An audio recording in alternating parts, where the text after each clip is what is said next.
Жители Сосногорска получили возможность стать участниками историко-просветительского проекта «Поезд Победы». Передвижной музей побывал в Сосногорске в минувшую субботу.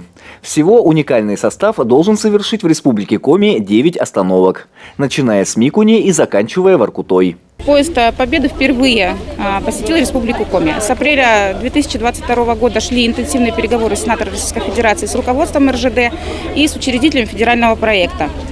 Совместно с руководством Департамента российских железных дорог неоднократно пересматривались сроки прибытия поезда в Республику Коми для того, чтобы охватить максимальное количество крупных населенных пунктов.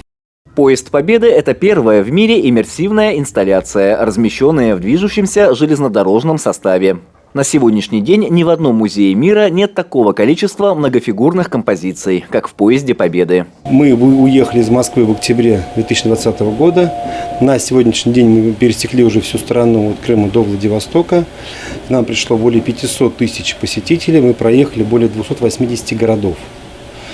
«Поезд Победы» – это уникальный состав. Я повторюсь, у нас более 4000 единиц оригинального реквизита, более 150 фигур, оригинальный свет, театральный звук, вибродинамики.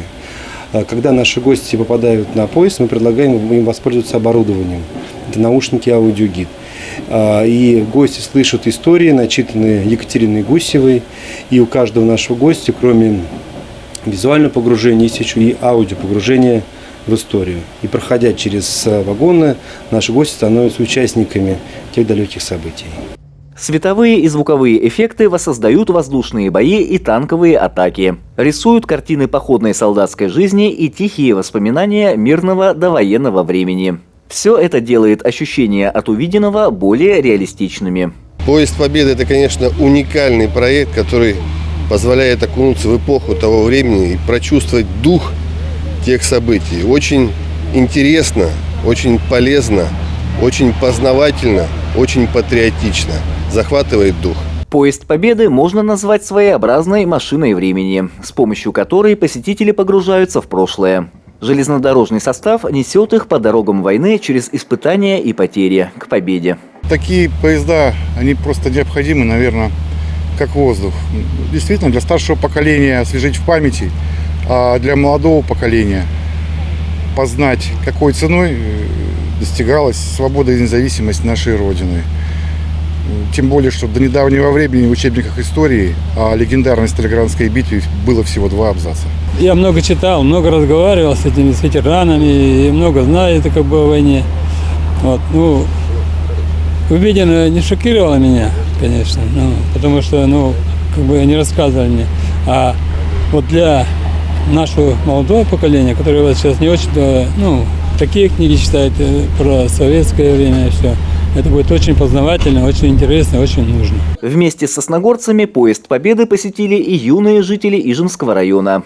При поддержке нашей администрации экскурсия была организована для кадетов поселка Щелеюр. Мы случайно, я узнала в интернете случайно ВКонтакте о том, что приезжает «Поезд Победы», о том, что он был в Сыктывкаре, что он будет в Ухте. И, конечно же, мы сразу озадачились с родителями, с родительским комитетом над тем, чтобы вывести детей обязательно из Щелеюра хотя бы до Сосногорска и успеть посмотреть.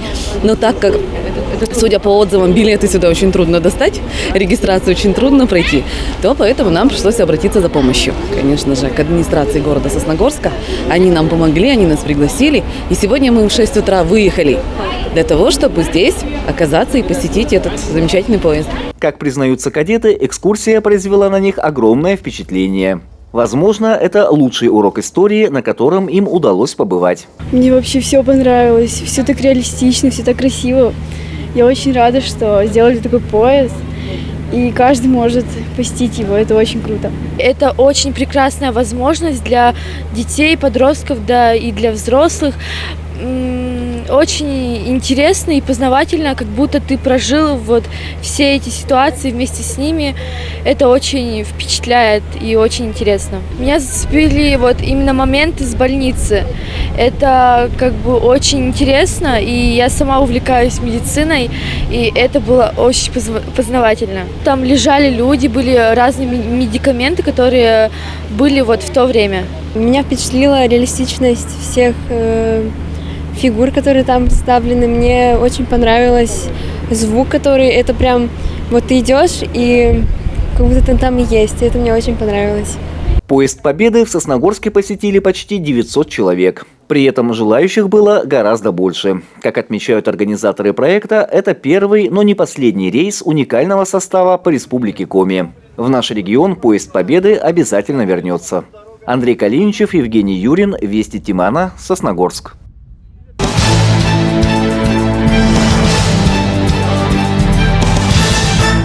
В Сосногорске продолжается благоустройство территорий по программе формирования комфортной городской среды. На улице Молодежной между домами 3 и 5 полностью обновили детскую площадку. Работы здесь начались 2 месяца назад с демонтажа старого оборудования, выкорчевки пней и установки уличного освещения. Сегодня новая площадка готова радовать маленьких сосногорцев. Заменено асфальтовое покрытие пешеходной зоны, также положили брусчатку, установили детское игровое оборудование, противоударное покрытие, песок, расставили скамейки, урны. И вот буквально вчера засеяли газон, который находится за пределами площадки, и высадили рябину. На улице Первомайской в районе кадетской школы уже выполнена большая часть работ. Был подготовлен тротуар, были установлены светильники на тротуар.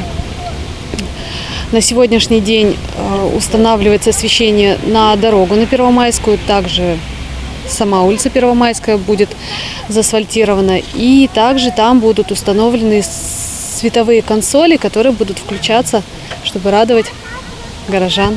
Световые консоли установят до конца августа, а в сентябре вдоль улицы высадят кустарники. Напомним, что в начале лета в городе были подведены итоги народного голосования за объекты, которые благоустроят по программе формирования комфортной городской среды в следующем году. Победителями стали территория перед домом номер 7 в 6-м микрорайоне и тротуар через лес до улицы Молодежной. Полина Бастракова, Евгений Юрин, Вести Тимана, Сосногорск.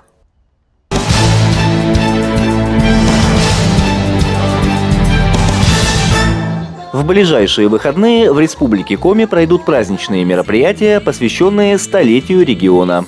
Напомним, юбилей отмечался в прошлом году, но из-за ковидных ограничений торжества были перенесены. В Сосногорске мероприятия пройдут с 19 по 22 августа.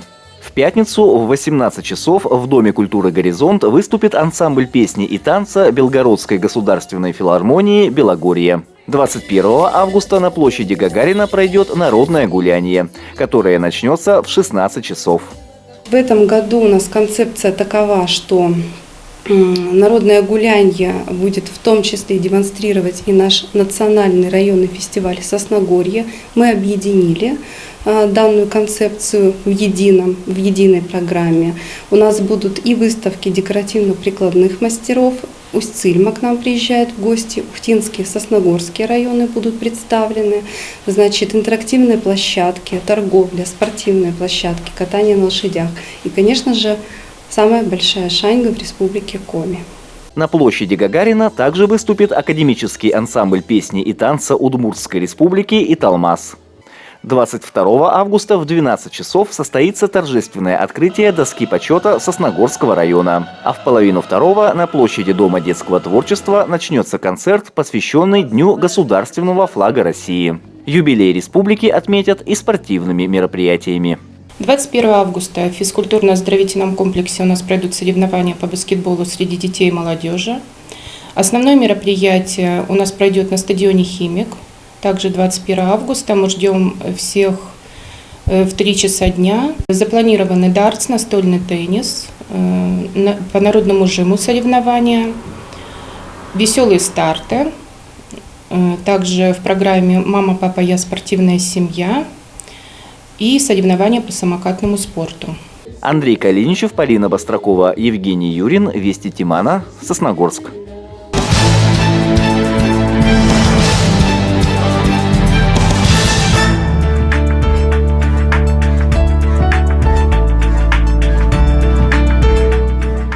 Законом о занятости населения Российской Федерации граждане, освобожденные из учреждений исполнения наказаний, являются гражданами, испытывающими трудности в поиске работы и имеющие право на дополнительные гарантии занятости.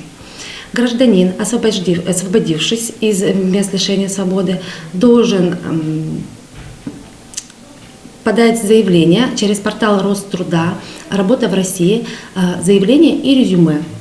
В случае возникновения трудностей либо отсутствия возможности подать заявление в электронном виде, можно обратиться в рабочее время в Центр занятости, где окажут содействие и поддержку. В целях обеспечения гарантий трудовой занятости реализуются дополнительные мероприятия. Так предусмотрена возможность временного трудоустройства на вакантные места. При этом гражданину выплачивается материальная помощь, что является дополнительным источником дохода. Кроме того, в качестве дополнительной поддержки также организуются общественные работы. С гражданами, которые желают участвовать в общественных работах, заключается срочный трудовой договор. При этом гражданину продолжает выплачиваться пособие по безработице, за исключением случаев, когда эта работа является для гражданина подходящей. Также в рамках государственной программы Республики Коми обеспечения общественного порядка и противодействия преступности осуществляется поддержка работодателей, которые трудоустраивают граждан, освободившихся из мест лишения свободы. Возмещаются расходы на частичную оплату труда работникам, трудоустроенных на постоянные или временные места. Полную информацию о комплексе бесплатных услуг, предоставляемых Центром занятости, можно получить по телефону 687 50 или обратившись лично в Центр занятости населения в рабочие часы.